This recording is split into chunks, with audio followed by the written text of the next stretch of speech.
Hello and welcome back to Today in the NBA, where today I'm going to be going over the Detroit Pistons past regular season, their off season, some things that they could do to finish out their off season, and going over what I think my expectations for them are for this coming season.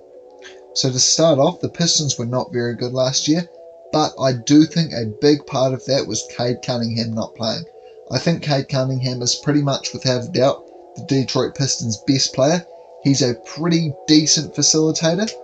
He's a pretty decent shooter, pretty decent playmaker. He's really good at all areas of the game, and I can definitely see him progressing in his development into a great NBA player, someone that could be an all-star and even a future NBA MVP candidate. So the Pistons' depth chart for this coming year is looking like Cade Cunningham, Jaden Ivey, Asar Thompson, Bojan Bogdanovic, and Jalen Duren starting. And then coming off the bench, Monte Morris, Alec Burks, Joe Harris, Isaiah Stewart, and James Wiseman. I really like the starting lineup. It's filled with great young players, all of which can definitely receive NBA minutes. Asar Thompson, who's the rookie that they drafted this year, may not be the greatest shooter in the world, but still, I think he will be a great player.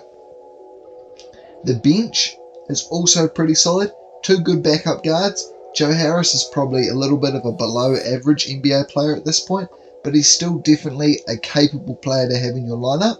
And then Isaiah Stewart and James Wiseman are two great big men that I think are definitely perfect to be in the backup role. Now for next year, I don't think the Pistons need to make any more trades, any more free agency signings or anything like that. I think that they will be absolutely fine with how the team is constructed as is. For the off-season though, I'm going to give them an A. I'm very happy with their draft. Asar Thompson was great, especially considering what we know about Cam Whitmore now. The biggest part of the Pistons off-season, however, has definitely been signing Monty Williams to, I think, the richest coaching contract in NBA history.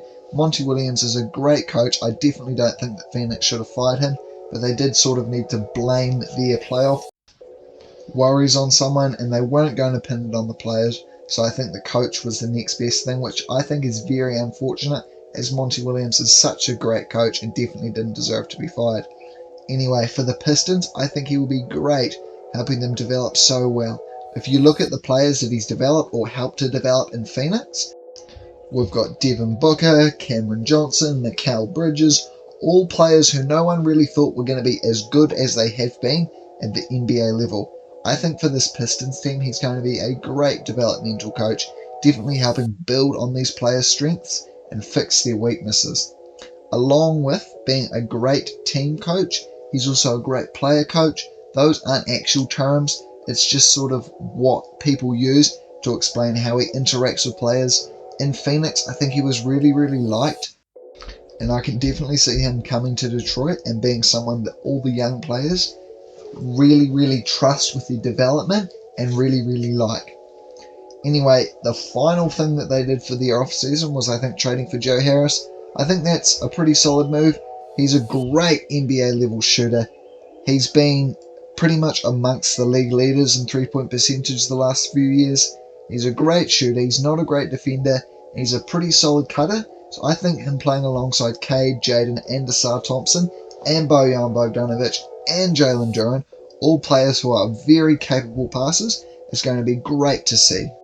Now, the one thing I want to say is, with their lineup, I could probably see it changing, and if it was me, I would probably like to see Joe Harris starting at the small forward spot over Asar Thompson.